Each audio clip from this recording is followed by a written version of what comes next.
Dites depuis des mois, vous dites que cette 5e République pour vous elle est morte, mais c'est vraiment ce que vous entendez vous sur les barrages, c'est ça la première des revendications?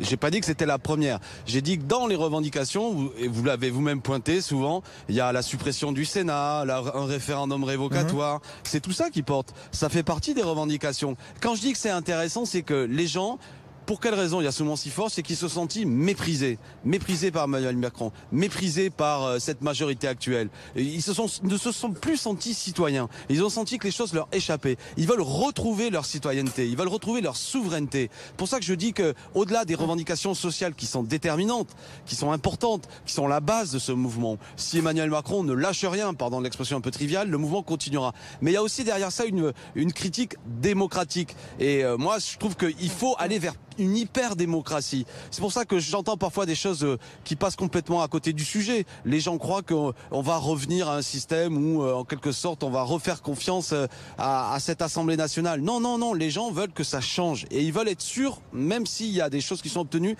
qu'ils peuvent garder le contrôle de la situation. De la situation. Je vous assure, et je sais que vous avez fait le travail, quand on fait parler des Gilets jaunes, et surtout ce qu'ils expriment, c'est un mépris. L'impression que quel que soit ce qu'ils votent, ça ne sert à rien.